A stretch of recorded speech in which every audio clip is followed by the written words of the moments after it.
अरे नंदिनी, नंदिनी कहाँ हो? सुनो जरा। जी आई। और फिर नंदिनी रसोई से बाहर आती है और प्रमोद से बोलती है, जी बस आपके लिए नाश्ता ही तैयार कर रही थी, बताइए क्या बात है। तभी उसकी सास बोलती है, बोलिए कि बच्ची कब से प्रमोद आवाज लगा रहा है, कानों में डांट लगा कर बैठी है क्या? चल नाश्ता लगा हमारे लिए, रोज मेरे बेटे को ऑफिस के लिए लेट हो जाता है। और वो कहाँ है तेरी वो महारानियाँ? माँ जी वो कमरे में है, कल जो कपड़े धोए थे उन्हीं को अलमारी में लगा रही है। जब आ गई हो तो टीवी भी ऑन कर जाओ। वैसे भी आजकल ऑफिस के कामों में खबर देखने की भी फुर्सत नहीं है, पता नहीं होता देश में क्या चल रहा है। और फिर नंदिनी टीवी ऑन करके चली जाती है। प्रमोद उस पर न्यूज चैनल लगा देता है। तभी उर्मिला बोलती है, अरे प्रमोद बेटा तुझे पता है कल रात हमारी सोसाइटी में नरेश जी की लड़की किसी लड़के के साथ भाग गई। राम राम पता नहीं क्या हो रहा है। उर्मिला ऐसा कहकर प्रमोद की और कान भर देती थी, जिसे सुनकर प्रमोद गुस्से में आ जाता है और नंदिनी से कहता है, सुन लो तुम भी, अपनी सोसाइटी की एक लड़की भाग गई, इसीलिए कहता हूँ बेटियों पर थोड़ी लगाम कसकर रखो। ऐसा ना हो जो काम आज बाहर हुआ है कल को हमारे घर में भी हो जाए, इसीलिए डरता हूँ इन बेटियों का बाप होने से। और तभी टीवी पर एक खबर आती है, दिल्ली के चांदनी चौक में शाम 7 बजे 4 लड़कों ने किया एक लड़की के साथ गैंग रेप और लड़की को उठाने में उसी की सहेली का हाथ। जिसे देख प्रमोद का गुस्सा और ज्यादा बढ़ गया। देखो ये देखो एक और खबर मिली है, भगवान क्या ही होगा अब देश का, कहीं लड़की भाग रही है तो कहीं रेप हो रहा है। आज के बाद सौम्य और पलक कहीं नहीं जाएंगी, इस घर के अंदर ही रहेंगी, घर का काम करेंगी और घर में ही रहेंगी। ठीक कह रहा है तू बेटा, और क्या ही करेंगी पढ़ लिख कर, आगे चलकर तो इन्हें चूल्हा चौका ही संभालना है और घर ही संभालना है। अब तो इनकी पढ़ाई बंद करवा दे और इनको घर में ही रहने दे, अब ये घर में रहकर घर का काम काज सीखेगी। पुरानी विचारधारा वाला ये मिश्रा परिवार चंडीगढ़ में एक फ्लैट लेकर रहता था। प्रमोद मिश्रा घर का इकलौता मर्द, जिसकी 2 बेटियां थी, सौम्या और पलक, दोनों ही 7वीं में पढ़ती थी। पर एक दिन प्रमोद ने टीवी में खबर देखकर और पड़ोस की लड़की की खबर सुनकर अपनी बेटियों के बाहर जाने पर रोक लगा दी और साथ ही उनका स्कूल जाना बंद करा दिया और उनको घर में 4 दीवारी के अंदर कैद कर दिया। समय के साथ दोनों बहनें धीरे धीरे घर में ही बड़ी हो गई और फिर कुछ समय बाद, अरे ओ नंदिनी, तेरी वो दोनों बेटियां कहाँ हैं? दिखाई नहीं दे रही हैं या काम से बचकर कहीं दुबकी बैठी हैं? नहीं माँ जी, कमरे में हैं, सफाई कर रही हैं। वही कहना चाहती हूँ, काम से मत बचा उनको, काम सिखा दोनों बहनों को। लड़की जात है, जितना काम सीखेंगी उनके लिए अच्छा होगा। जी माँ जी, सीख लेंगी धीरे धीरे, काफी काम तो सीख ही गयी। अपनी बचपन की उम्र में जब उनकी पढ़ाई का समय था, उस समय में उन्होंने घर का काम करना ही तो सीखा है। मुझसे जुबान लड़ाती है, नालायक कहीं की। और फिर उर्मिला नंदिनी को मारने लगती है। अपनी माँ की आवाज सुन सौम्या और पलक अंदर से भागती हुई आती हैं और अपनी माँ को बचाती हैं। दादी माँ मत मारो माँ को, मेरा बस चले तो इसकी जान ले लूं। एक तो इस घर को वारिस ना दे पाई और 2 लड़कियों का बोझ मेरे बेटे पर डाल दिया। अपने मन की भड़ास निकालकर उर्मिला अपने कमरे में चली जाती है और तीनों माँ बेटी रोने लगती हैं। माँ, हम कई सालों से कब से इस 4 दीवारों के अंदर कैद हैं, अब दम घुट रहा है यहाँ अंदर ही अंदर रहकर। माँ, हम लोगों के साथ दादी और पापा ऐसा क्यों करते हैं, औरों की सजा हमको क्यों दे रहे हैं? माँ, हम लोगों के लिए तो इस 4 दीवारी में हर दिन एक सजा हो गई है। कभी दादी आपको मारती है, कभी पापा आपको मारते हैं। ये सब हमारी वजह से हो रहा है। ऐसी जिंदगी जीने से अच्छा है कि हम दोनों मर ही जाएं। जानवर बना कर रखा हुआ है हम लोगों को अपने ही घर में। नंदिनी रोते हुए बोलती है, नहीं मेरी बच्चियों, ऐसा मत कहो, हम जरूर एक दिन इस सजा, इस घुटन से बाहर निकल जाएंगे। पर माँ, हम बाहर सबको कैसे बताएंगे कि हमारे साथ अपने ही घर में जानवरों से भी बुरा बर्ताव हो रहा है? दादी और पापा तो हम तीनों को बाहर ही नहीं जाने देते। पिछले कई सालों से इस 4 दीवारी के अलावा कुछ नहीं देखा। बस पापा को ये डर लगा रहता है कि कोई उनकी बेटी को भगा कर न ले जाए, या उनकी बेटी भाग न जाए, या कोई पकड़ कर रेप न कर दे। बस यही तो डर है पापा का, जो आज हमको यहाँ तक लेकर आया है। बस यूँ समझ लो बेटी, एक औरत होने की सजा हम तीनों को मिल रही है। और फिर थोड़ी देर बाद तीनों काम पर लग जाती हैं। ऐसी एक रात अचानक उनके घर में बिल्ली आ जाती है, जिसकी आवाज सुन रात को प्रमोद उठ जाता है और भागकर अपनी बेटियों के कमरे में जाता है तो सौम्या को जगह देखता है। प्रमोद सौम्या को रात को जगह देखकर गुस्से से भर गया। तो इस वक्त क्यों उठी है? भाग रही थी ना, बता किसके साथ भाग रही थी? जल्दी बता किसके साथ भाग रही थी? नहीं पापा, आप जैसा सोच रहे हैं ऐसा नहीं है। मुझे पागल मत बना, जल्दी बता किसके साथ भाग रही थी? प्रमोद अपने गुस्से में होश खो बैठता है और एक डंडा लेकर सौम्या के हाथ पैर पर बहुत मारता है। पापा मैं भाग नहीं रही थी, पापा मैं पानी पीने उठी थी। दूर खड़ी नंदिनी और पलक रोई जा रही थी। ऐसे दिन गुजरते गए और प्रमोद अपने दिमाग में छपी बात को लेकर अब पहले से भी ज्यादा उन पर पाबंदियां लगाने लगा और अपनी बेटियों के कमरे को बाहर से लॉक लगा देता। ऐसे ही धीरे धीरे दिन बीत रहे थे। फिर एक दिन पड़ोस से एक औरत उर्मिला के घर की ओर आ रही थी। सुनो नंदिनी, प्रेमा आ रही है और अपनी बेटियों को लेकर अंदर कमरे में चली जा। जब तक मैं ना कहूँ बाहर मत आना, समझी? नहीं तो मुझसे बुरा कोई नहीं होगा। नंदिनी अपनी दोनों बेटियों को लेकर कमरे में चली जाती है और थोड़ी देर बाद ही प्रेमा आती है। अरे प्रेमा, कैसी है तू? मैं ठीक हूँ, तू बता घर में सब ठीक है? सब मौज में घर में तो। और तू बता कैसे आना हुआ आज? अरे बहन क्या बताऊँ मैं तुझे, घर में नाती पोती है ना, निकलने नहीं देते, बस इसीलिए आना नहीं होता। मैं तुझे इनवाइट करने आई थी कल के लिए तेरे पूरे परिवार के साथ घर पर ऐसा क्यों जो घर पर बुला रही है? अरे मेरी पोती है ना, वो दुबई से पढ़कर आई है और उसकी जॉब भी लग गई है, बस उसकी खुशी में घर पर पूजा रखी है। अच्छा एक बात बता, घर में बहू नहीं है क्या? और तेरी पोतियाँ कहाँ हैं सब? और फिर उर्मिला सोचकर हकलाती हुई बोलती है अरे नहीं प्रेमा बहन, बच्चे नहीं है यहाँ, वो अपने मामा के घर गई है। मेरा खुद मन नहीं लगता उनके बिना। तुम भी उर्मिला बहन, मैं तो जब जब घर आती हूँ तब बहू अपने मायके ही गई होती है। प्रेमा को कुछ अजीब लगा और मन ही मन सोचने लगी, जरूर बात कुछ और है। उर्मिला का चेहरा भी उतर गया और उसकी जबान भी हकला रही थी। साफ साफ झूठ दिख रहा था उसके चेहरे पर और घर में ऐसे भी नहीं लग रहा था जैसे उर्मिला है पूरे घर में अकेली। बात तो जरूर कुछ है जो उर्मिला हमसे छुपा रही है। उधर अंदर से सारी बात तीनों माँ बेटी सुनती रहती हैं। और फिर अगले दिन जब तैयार होकर उर्मिला प्रेमा के घर जा रही होती है और फिर अचानक उर्मिला सीढ़ियों से गिर जाती है, जिससे उर्मिला के सर से खून निकल आता है। तभी अचानक वहाँ बाहर से प्रमोद आ जाता है और माँ को गिरा देख वो पागल सा हो जाता है। प्रमोद उर्मिला को लेकर हॉस्पिटल चला जाता है और जल्दी जल्दी में बाहर से ताला लगाना भूल जाता है। माँ, हमारे पास अच्छा समय है, हम बाहर जा सकते हैं। हाँ माँ, अब क्यों देरी कर रही हो, जल्दी चलो बाहर। तीनों माँ बेटी 5 साल बाद आज घर से बाहर निकली थी। वो जल्दी से प्रेमा के घर पहुँच जाती हैं और वहाँ सब लोग उन तीनों को देखकर हैरान रह जाते हैं। उनकी हालत काफी खराब थी। कौन हो तुम? सौम्य और पलक रोते हुए उन्हें सारी बात बताते हैं। ये सब बात सुन प्रेमा हैरान हो जाती है और फिर तीनों माँ बेटी अपनी सारी बात बताती हैं, जो उनके साथ पिछले कई सालों से हो रहा था, जिसे देख पूजा में मौजूद औरतों की आंखों में आंसू आ जाते हैं। बेटा, अब डरने की कोई जरूरत नहीं है तुम लोगों को, हम तुम्हारे साथ हैं। कुछ देर बाद जैसे ही प्रमोद और उर्मिला गाड़ी से उतरे, उनको उन औरतों ने घेर लिया और ये सब देख दोनों डर गए। अरे नंदिनी, ये क्या है? तुम सब बाहर कैसे? कुछ सामान लाना था क्या? चलो मैं लेकर आता हूँ, तुम बेटियों को लेकर अंदर जाओ। तभी नंदिनी आकर प्रमोद को एक चाटा मारती है और रोते हुए बोलती है, मेरी बेटी को ऐसे ही मारा था न तुम लोगों ने, वो भी बिना कसूर के। अब पता लगा कितना दर्द होता है। सब लोग उन्हें पुलिस के हवाले कर दिया और दोनों को उम्र कैद की सजा हो गई। अब वो तीनों माँ बेटी कहीं भी जा सकती थी, घूम सकती थी, खा सकती थी। अब वो हर दिन की एक सजा से आजाद हो गई थी। आज राधिका और विक्रम की बड़ी धूमधाम से शादी हो रही थी। जितने भी बाराती थे सब शीशे के बर्तन में खाना खा रहे थे, फिर चाहे वो अमीर हो या गरीब। सभी बारातियों के अंदर ये जिज्ञासा थी कि आखिर शीशे के बर्तन में सभी को खाना क्यों खिलाया जा रहा है।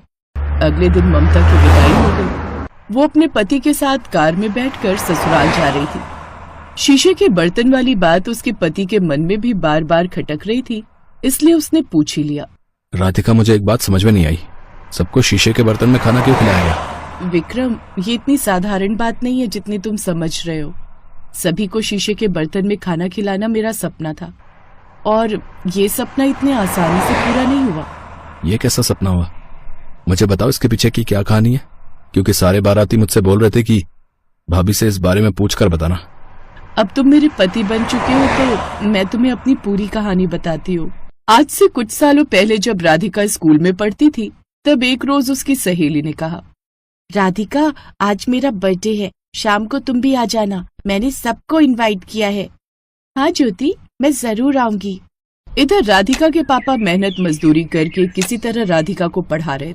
जैसे ही राधिका घर पहुंची, वैसे ही उसकी माँ केले के पत्ते पर उसके लिए खाना लेकर आई। माँ, कभी कभी स्टील की कटोरी में भी मुझे खाना दे दिया करो।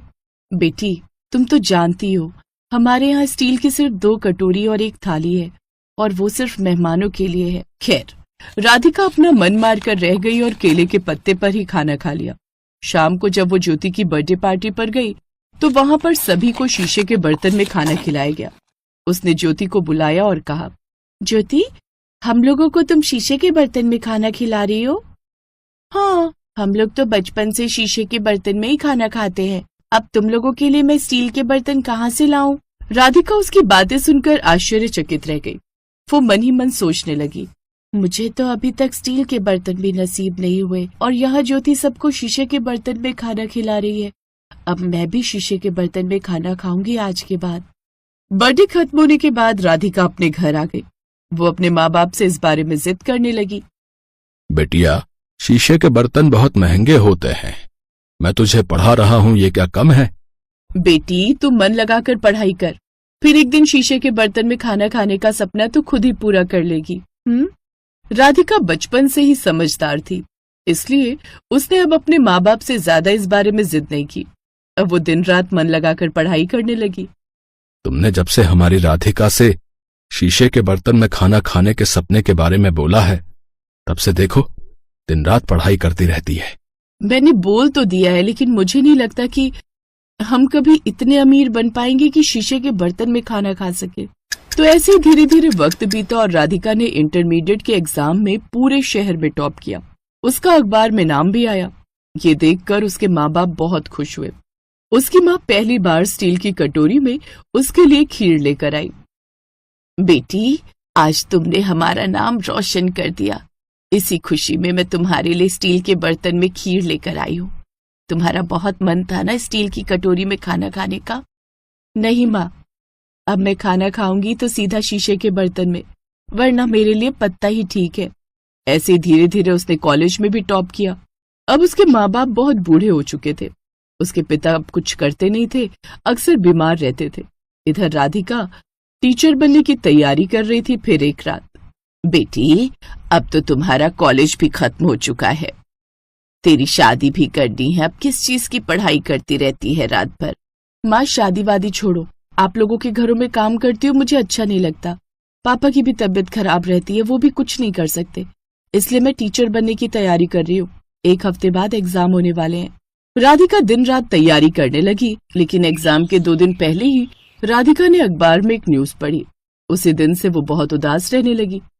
उसकी माँ ने पूछ लिया, क्या बात है बेटी, कल तेरी परीक्षा है ना, तू इतनी उदास क्यों लग रही है?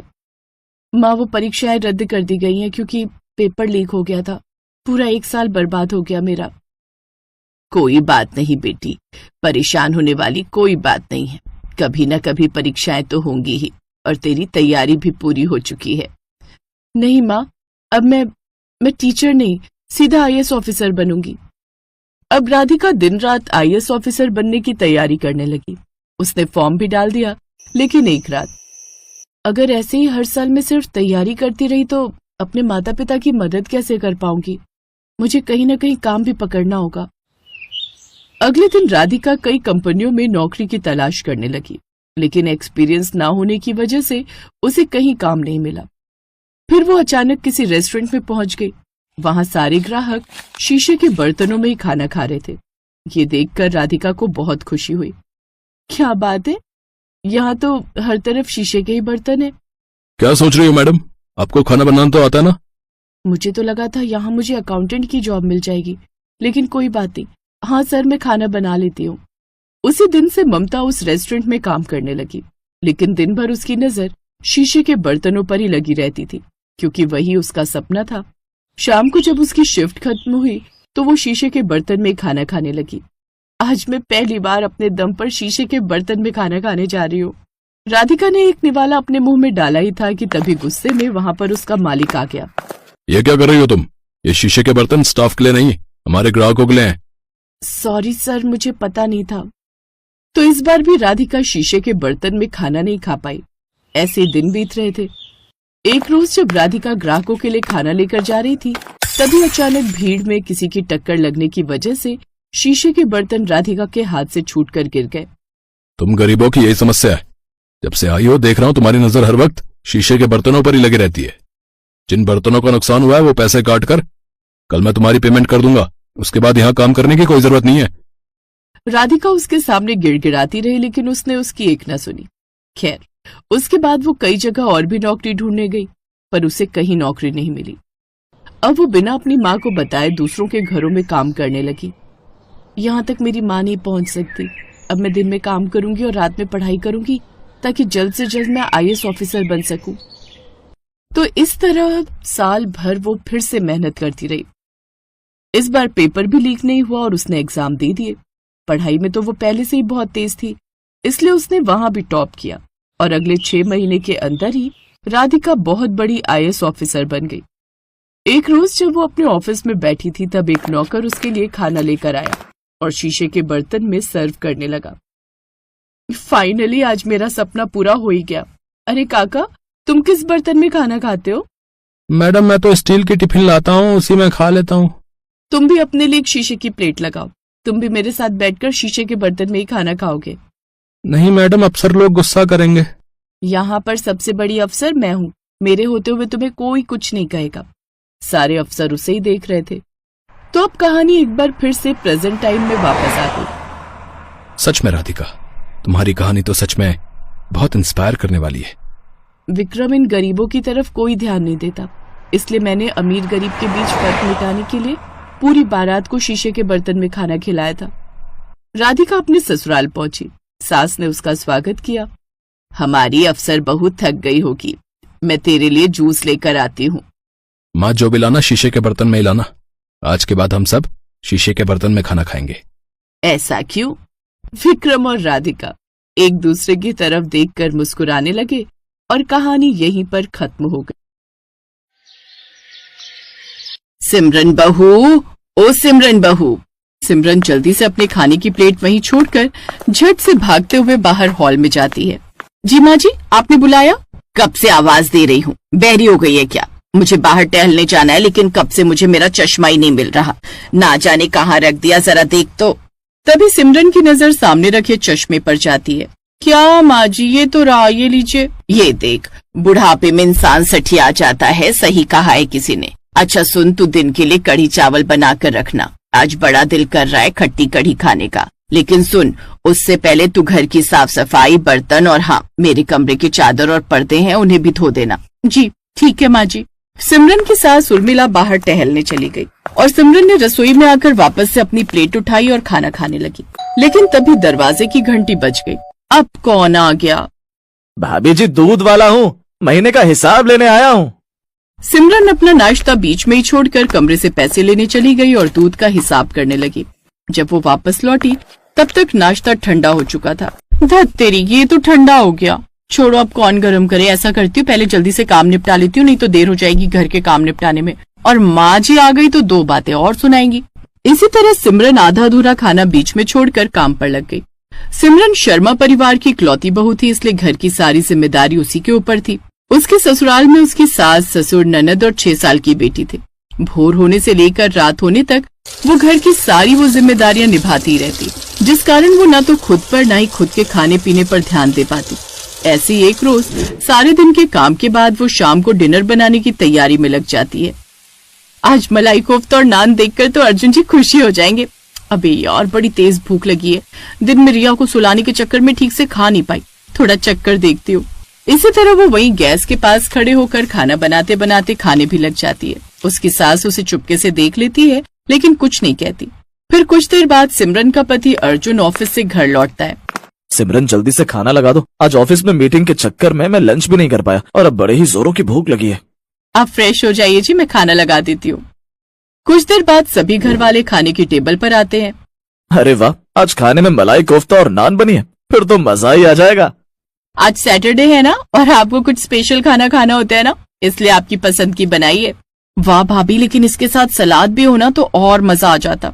हाँ हाँ, तो वो अभी ले आएगी। और चटनी भी होगी तो और भी ज्यादा मजा आ जाएगा, सच में। उन सब की बातें सुनकर सिमरन फिर से रसोई में गई और चटनी और सलाद बनाकर ले आई। सिमरन, तुम भी हमारे साथ बैठकर खाओ ना। नहीं नहीं, मुझे अभी भूख नहीं है, आप खा लीजिए, मैं बाद में खा लूंगी। सबके खाना खाने के बाद सिमरन सबके जूठे बर्तन धोने लगती है, लेकिन सबके साथ खाना ना खाने के कारण अब उसको भूख लग जाती है और वो बर्तन बीच में ही छोड़कर खाने की प्लेट पकड़कर वहीं सिंक के पास ही खाना खाने लग जाती है। कुछ देर बाद उसकी सास पानी लेने आती है तो बहू को खाना खाते देख लेती है। बहू, ये क्या, तू अब खाना खा रही है, वो भी यहाँ सिंक के पास? वो माँ जी, बर्तन धोते हुए अचानक भूख लग गई इसलिए खा लिया। आपको कुछ चाहिए था क्या? मैं तो यहाँ पानी लेने आई थी। खैर छोड़, मैं खुद ही ले लेती हूँ। सिमरन को इस तरह रसोई में खड़े होकर खाना खाते हुए देख उसकी सास को अच्छा नहीं लगता, लेकिन ये आदत अब सिमरन की रोज की हो गई थी। उसे घर के कामों के चक्कर में टाइम पर खाना खाने का वक्त ही नहीं मिलता। दरअसल सिमरन एक समझदार और मेहनती लड़की थी। वो सुबह सबसे पहले उठती, घर का सारा काम करती, फिर रसोई में सबके लिए खाना भी बनाती, सबको टाइम पर खाना और नाश्ता भी देती।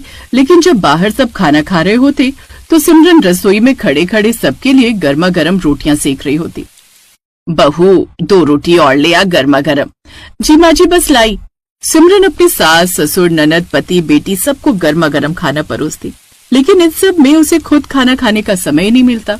इसलिए वो रसोई में ही कभी बची हुई सब्जी को कोर कोर कर खाती, तो कभी डब्बे में बची हुई 2 ठंडी रोटी खाकर पेट भर लेती।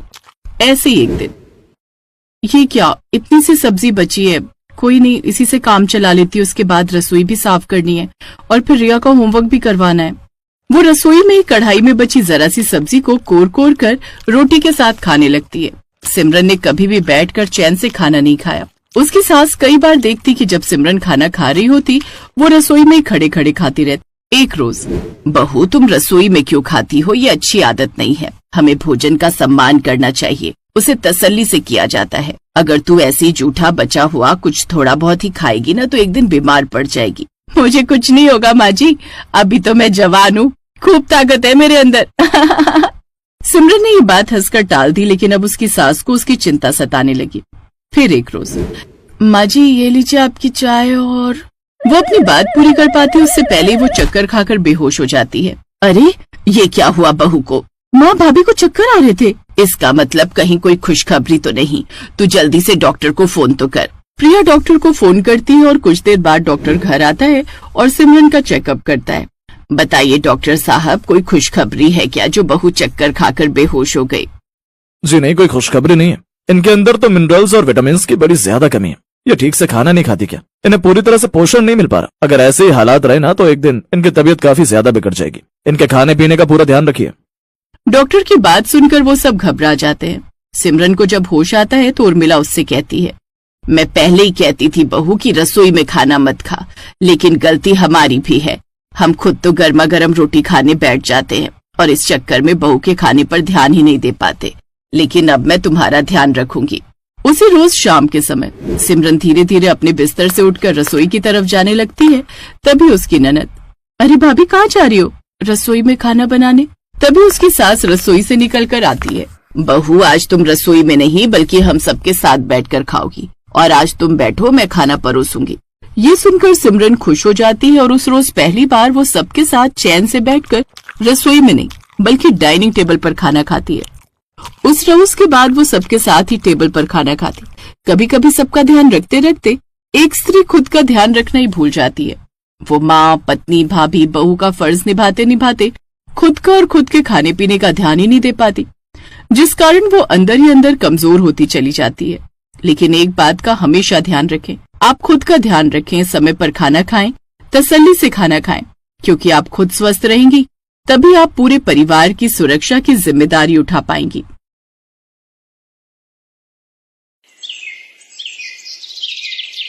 कपूर साहब के घर में आज बहुत चहल पहल थी। जिसको देखो वही कोई न कोई काम करता दिखाई दे रहा था। 2 बार बोल चुकी हूँ, 1 कप चाय बना लाओ। अरे नीलम बहू, आज चाय तुम खुद बना लो, रामू को हमने दूसरे काम दे दिए हैं। तुम्हें तो पता है शिवम गौरी को लेकर बस पहुंचने ही वाला है। गौरी बहू का कमरा साफ करवा रही हूँ। हॉस्पिटल से वो लोग वापसी के लिए बस निकल ही चुके हैं। मम्मी ये देखो बलून्स कैसे रहेंगे भाभी के वेलकम के लिए। बहुत सुंदर है रश्मि बिटिया। चल मैं जरा गौरी के लिए बढ़िया बढ़िया खाने की चीजें बना लूं। ऐसे दिनों में बहू की पसंद का ख्याल रखना बहुत ही जरूरी है। कोई बताएगा कि आखिर ये सब हो क्या रहा है? मुझे तो कुछ समझ ही नहीं आ रहा। नीलम तुम्हें तब समझ आएगा ना जब तुम बिस्तर से सोकर उठोगी। निर्मला ये लो, तुमने लड्डू के जो डिब्बे मंगवाए थे ले आया हूँ। मंदिर किस समय चलना है? बस शिवम और गौरी आ जाए फिर सब साथ में ही मंदिर चलेंगे। दोनों को मंदिर ले जाना भी बहुत जरूरी है ताकि इतने सालों बाद जो इस घर में खुशी आ रही है उस खुशी को किसी की नजर ना लगे। अरे अरे लगता है वो लोग आ गए। रश्मि आरती की थाली ले आ जल्दी। हाँ मलाई।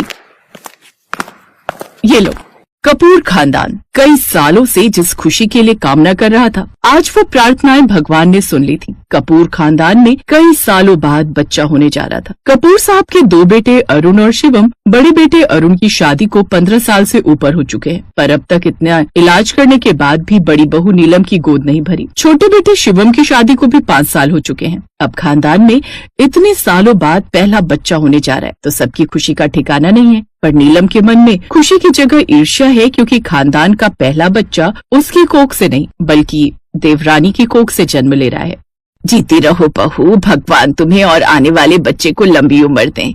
अब तुम्हें अपना और अपने होने वाले बच्चे का पूरा ख्याल रखना है।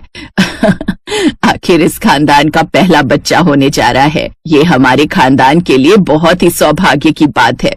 माँ जी, ये सब भगवान जी और आप सभी बड़ों के आशीर्वाद से ही संभव हुआ है। मैं अपना और बच्चे का पूरा ख्याल रखूंगी। माँ, गौरी को बहुत भूख लगी है। मैंने बाजार का कुछ खाने के लिए मना कर दिया। मुझे लगा बाजार का नुकसान ना दे, इसलिए रास्ते में हमने कुछ खाया नहीं।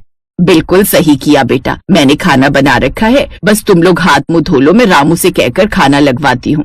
यहाँ सुबह की चाय तक नसीब नहीं हुई और इस महारानी के लिए बढ़िया बढ़िया खाना बनाया जा रहा है। ये सब अधिकार मेरे थे, मुझे मिलने थे, पर मेरी फूटी किस्मत की मैं माँ नहीं बन पाई। भैया भाभी, आप दोनों मुझे आशीर्वाद नहीं देंगे? हाँ हाँ, क्यों नहीं देंगे। आखिर में ताऊ और नीलम ताई बनने वाली है। नीलम, गौरी को अपना आशीर्वाद दो। मैं कोई भगवान थोड़ी हूँ जो मेरा आशीर्वाद लगेगा। अगर मेरा आशीर्वाद लगता तो मैं खुद को ही आशीर्वाद ना दे देती, ऐसे इतने साल से बांझ न घूम रही होती। नीलम गुस्से से रसोई में गई और रामू पर चिल्लाने लगी। रामू उस समय गौरी के लिए खाने की थाली लगा रहा था। क्या बात है, मैंने सुबह से चाय मांगी थी तो तूने दी नहीं, अब छोटी के लिए तू थाली सजा कर ले जा रहा है। मैंने रामू को बोला था गौरी के लिए खाना लगाने के लिए। मैं देख रही हूँ बहू, तुम सुबह से ही मुंह फुलाई घूम रही हो। तुमने गौरी को भी आशीर्वाद न देकर क्या क्या गलत बोला है, मैंने सब सुन लिया था। देखो बहू, बहुत सालों बाद इस घर में खुशी आई है, उस खुशी में कोई विघ्न मत डालना। गौरी को कोई भी तकलीफ हुई तो मेरे से बुरा कोई नहीं होगा।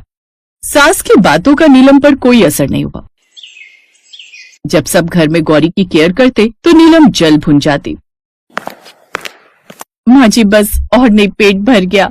बहू, तुम्हें पता भी है जब मैं माँ बनने वाली थी तो दुगना खाती थी, ताकि पेट में पल रहे बच्चे को पोषण मिल सके और बच्चा हृष्ट पुष्ट तंदुरुस्त पैदा हो। ये सारे फल जल्दी से खत्म करो। मैं शाम को तुम्हें आटे का हलवा भी बना कर दूंगी और दूध भी रोजाना पिया करो। साथ ही टाइम से अपनी दवाइयाँ और इंजेक्शन ले रही हो ना? जी माँ जी। बहू, तुम्हारा 7वां महीना कौन सी तारीख को लग रहा है? हमें गोद भराई की रस्म का फंक्शन भी तो रखना है। माँ जी, 7वां महीना परसों लग गया है। लग गया है? फिर तो गोद भराई के लिए तुरंत ही तैयारियां शुरू करनी होगी। मैं घर में सबसे बात करती हूँ। घर में गोद भराई के फंक्शन की बातें शुरू हो गई। सभी मेहमानों को निमंत्रण भेजा गया, क्योंकि कपूर खानदान में बच्चे के आने की खुशी सभी मेहमानों को थी। माँ, भाभी के लिए ये ड्रेस कैसी रहेगी? मैंने देखा आजकल ये लॉन्ग ड्रेस बहुत चल रही है, इसमें भाभी का पेट भी नहीं दबेगा। बहुत आरामदायक है ये लॉन्ग ड्रेस। कितनी समझदार हो गई है मेरी बच्ची। माँ, समझदार तो होना ही पड़ेगा, आखिर बच्चे के सुसु पोटी यही तो साफ करेगी। शिवम रश्मि को चिढ़ाने लगा। माँ, वैसे डायपर पहना दिया करेंगे, फिर तो सुसु पोटी नहीं लगेगा ना? रश्मि की बात सुनकर सब जोर जोर से हंसने लगे। भाई, पोते का सुसु तो दादा के लिए अमृत के समान है। मैं तो उसे कहूँगा तू भिगो दे दादा के कपड़े। हाँ। तभी बीच में नीलम ने कटाक्ष करते हुए कड़वी बात कह दी। पता थोड़ी है पोता होगा या पोती, या फिर हुआ ही नहीं बच्चा पैदा। नीलम ने बहुत ही ज्यादा घटिया बात कह दी, जिससे अरुण को गुस्सा आ गया। जैसे ही वो नीलम को चाटा लगाने लगा, तभी ससुर ने उसका हाथ रोक दिया। क्या बोली? अरुण बेटा, नीलम, शायद इसी वजह से हम आज तक बेऔलाद हैं, क्योंकि तुमसे अपनों की खुशी बर्दाश्त नहीं होती। सबके हंसते चेहरे नीलम की हरकत से उदास हो गए। छोड़ो, सब अपना अपना मूड ठीक करो। हमारे खानदान का पहला बच्चा है, हम उदास चेहरों से बहू की गोद भराई नहीं करेंगे। जिसके हिस्से में जो काम है सब निपटा लो। कल का दिन कपूर खानदान के लिए बहुत बड़ी खुशी का दिन है। सब मिलकर अगले दिन होने वाले गोद भराई के फंक्शन की तैयारियों में लग गए। नीलम को अरुण की बात इतनी बुरी लग गई कि वो उसी रात गौरी को मारने के लिए रसोई में उसके लिए निकाले गए दूध में जहर मिलाने जाने लगी। तभी उसने गौरी और शिवम की कमरे से आती बातों की आवाज सुन ली। क्या ये तुम क्या कह रही हो गौरी? तुम अपना पहला बच्चा भाभी को दे दोगी? पर क्यों? इसलिए क्योंकि भाभी इस घर की बड़ी बहू है। मैं जानती हूँ पिछले कई सालों से वो अपनी ममता को मन में दबाए इस घर में सबके ताने सुन रही हैं। वो बुरी नहीं है, उनके हालात उन्हें बुरा बना रहे हैं। खानदान का पहला बच्चा भाभी का होना चाहिए था, पर किस्मत में उनका अपना बच्चा नहीं लिखा। वो भी तो चाहती हैं कि कोई उन्हें माँ कहे, इसलिए मैंने सोच लिया है जैसे ही मेरा बच्चा होगा मैं भाभी की सुनी गोद में दे दूंगी। नीलम भाभी का बच्चा इस खानदान का पहला बच्चा कहलाएगा। नीलम के पैरों तले जमीन खिसक गई जब उसने गौरी की बातें सुनी। उसकी आंखों से आंसू बह गए। नीलम अपने कमरे में दौड़ती हुई गई और फूट फूट कर रोने लगी। उसकी सारी ईर्ष्या पश्चाताप के आंसुओं से धुल गई। अगला दिन नई खुशियां लेकर आया। नीलम का बदला बदला रूप देखकर घर में सब हैरान थे। खूब धूमधाम से गौरी की गोद भराई का फंक्शन मनाया गया और फिर वो दिन आ गया जिसका सभी को बेसब्री से इंतजार था। गौरी को बेटा पैदा हुआ। सब खुशी से नाचने झूमने लगे। माँ जी, मैं चाहती हूँ मैं अपना पहला बच्चा भाभी को दे दूँ। हाँ बहू, शिवम ने हम सभी को ये बात पहले ही बता दी थी। तुमने बिल्कुल सही फैसला लिया है। हमें तुम पर गर्व है। गौरी, क्या इस खानदान के पहले बच्चे को ताई उतना प्यार नहीं देगी? मैं इसकी ताई बनकर इसको प्यार नहीं दे सकती क्या? हाँ, बिल्कुल सही बात है। नीलम, तुम इसकी बड़ी माँ हो। ताई माँ बड़ी माँ ही तो होती है। बड़ी माँ मैं इसकी बड़ी माँ हूँ। मेरा लाल, मेरा बच्चा।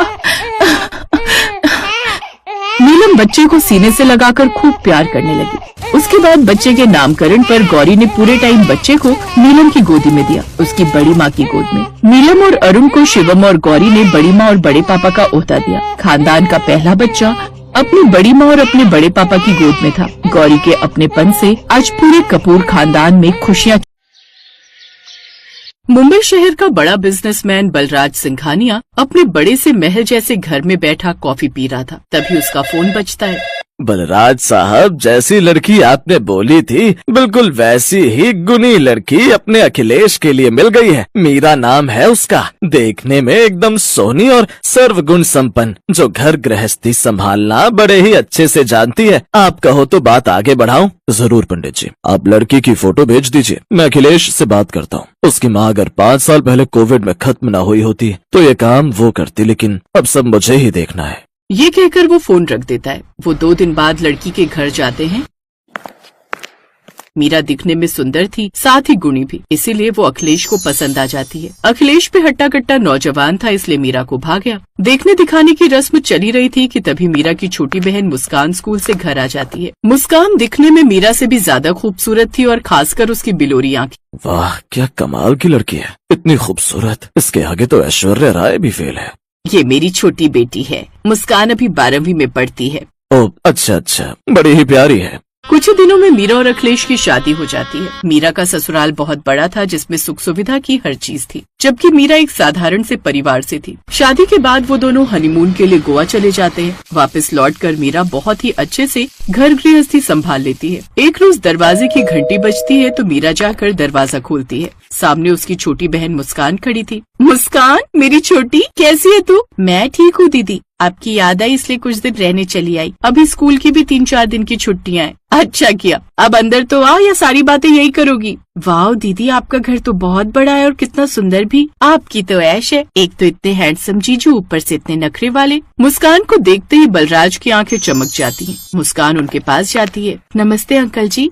नमस्ते नमस्ते। अब मुस्कान कुछ दिन तक वहीं रहती है। इस दौरान बलराज किसी न किसी बहाने उसके पास जाने की कोशिश करता। एक रोज, मुस्कान, तुम यहाँ घर में बैठे बैठे बोर हो रही होंगी। चलो मैं तुम्हें अपनी गाड़ी से मॉल घुमा लाता हूँ। तुम्हारी दीदी को तो घर के काम काज से फुर्सत नहीं है। ठीक है अंकल जी, मैं अभी तैयार होकर आती हूँ। ये तुम मुझे बार बार अंकल मत कहा करो, कितना फिट हो। अरे अंकल तो वो होते हैं जिनका पेट भालू की तरह निकला हुआ होता है। ये सुनकर मुस्कान खिलखिलाकर हंसने लगती है। बलराज उसे अपने साथ पिक्चर दिखाने ले जाता है। मुस्कान भले ही 12वीं में थी, लेकिन अभी भी वो थोड़ी नादान थी, इसलिए बलराज की नीयत को वो भांप नहीं पा रही थी। बलराज देर रात तक उसके कमरे में जाकर बैठा रहता। मुस्कान देखो, मैं तुम्हारे लिए ड्रेस लाया हूँ, पहन कर दिखाओ। Oh thank you uncle.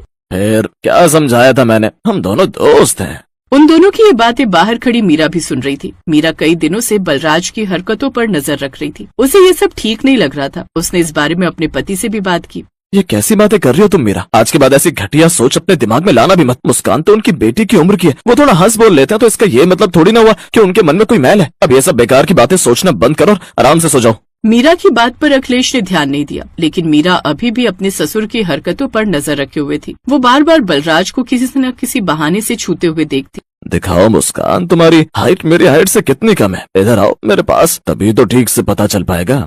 मैं आपसे बस थोड़ी बहुत ही छोटी होंगी। मीरा को ये सब अच्छा नहीं लगता और वो अगले दिन मुस्कान को वहाँ से जाने के लिए कहती है। दीदी कुछ दिन रहने दो ना, कितना मजा आ रहा है। इतना बड़ा घर, हर कमरे में एसी और नए नए पकवान खाने को मिलते हैं। ऊपर से बलराज अंकल, वो कितने अच्छे हैं, मेरा कितना ख्याल रखते हैं, बड़ी बड़ी गाड़ी में ले जाते हैं घुमाने। मैंने कहा ना घर चली जा, वहाँ माँ भी अकेली होगी, अब तुम्हारे यहाँ रुकना ठीक नहीं। अच्छा अब समझी, तुम्हारे अंदर अमीरी को लेकर घमंड आ गया है, इसीलिए तुम ये सब कह रही हो। मुस्कान अपना बैग उठाकर वहाँ से चली जाती है। उधर बलराज को जब पता चलता है कि मुस्कान घर चली गई है तो वो उदास हो जाता है और एक रोज वो अपने एक पुराने दोस्त को घर बुलाता है।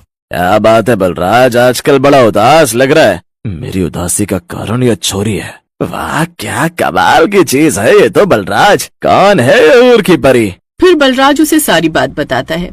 अच्छा तो ये बात है, मेरा दोस्त बुढ़ापे की दहलीज पार आकर अपना दिल हार बैठा है। वैसे सच कहूँ तो ये चीज ही ऐसी है कि जो भी देखे दीवाना हो जाए। मैं अब इसे पाना चाहता हूँ, मुझे उससे शादी करनी है। तू पागल हो गया है क्या? वो इसके लिए मानेगी? मतलब अपनी उम्र तो देख। खैर लेकिन एक रास्ता है, अगर हम उसका किडनैप कर मंदिर में ले जाकर उससे जबरदस्ती शादी तू कर ले तो उसके बाद तो उसको मानना ही पड़ेगा और साथ ही बाकी सबको भी। कह तो तू ठीक रहे, लेकिन तुझे भी मेरा एक काम करना पड़ेगा। इसके साथ थोड़े मजे तो मुझे भी चाहिए। बोल क्या कहता है हाँ? अरे तू मेरी शादी करवा दे, फिर तो जब तेरा मन करे तब घर आ जा। ये बात कहकर दोनों दोस्त खिलखिलाकर हंसने लगते हैं। उनकी ये सारी बातें मीरा सुन लेती है। हे भगवान, कितना मैल भरा हुआ है इनके मन में मेरी मुस्कान को लेकर। नहीं, मुझे अपनी छोटी को इन दोनों से बचाना होगा। मीरा अगले दिन जब बलराज नहाने गया तो चुपके से एक छोटी सी चिप उसके मोबाइल में लगा देती है, जिससे अब जब भी उमेश का फोन आता वो अपने फोन से सब सुन लेती है। हम कल ही उसे स्कूल से लौटते वक्त किडनैप कर लेंगे और काली पहाड़ी के पीछे वाली गुफा में ले चलेंगे। ठीक है, अब बस एक दिन और। ये बात सुनकर मीरा चौंक जाती है। वो बलराज की सच्चाई सबके सामने लाना चाहती थी, जिससे वो चुपके से पुलिस को फोन कर सब बता देती है। साथ ही बलराज पर नजर रखने की बात करती है। अगले दिन बलराज उमेश के साथ उसके स्कूल के बाहर पहुंच जाता है। अरे बलराज अंकल, आप यहाँ? हाँ तुमसे मिलने आया था, चलो गाड़ी में बैठ जाओ, कितनी धूप हो रही है। मुस्कान गाड़ी में बैठ जाती है। वो दोनों उसे काली पहाड़ी की पीछे वाली गुफा की ओर ले जाते हैं। कि आप मुझे कहाँ ले आए? अब तू बनेगी मेरी रानी, चल अंदर। छोड़ो मुझे, बचाओ मुझे। तभी मीरा वहाँ अखिलेश और पुलिस के साथ पहुँच जाती है, जिसके बाद वो उन दोनों को अरेस्ट कर लेती है। जी बाबूजी, मुझे आपसे ये उम्मीद नहीं थी। वो तो मेरा आपके फोन में चिप नहीं लगाती और आप दोनों की बातें न सुन लेती तो हम कभी यहाँ पहुँच ही नहीं पाते। न जाने कैसे मेरे कदम बहक गए। मुझे माफ कर देना बेटा। बहू मुस्कान, मुझे माफ कर देना। उन दोनों को उनके किए की सजा मिल जाती है। मीरा और अखिलेश मुस्कान को लेकर घर आ जाते हैं। मुस्कान बच तो गई, लेकिन वो हादसा वो कभी भूल नहीं पाई, जिस पर उसने अपने पिता समझकर भरोसा किया था। आज वही उसकी जिंदगी बर्बाद करने पर उतारू था।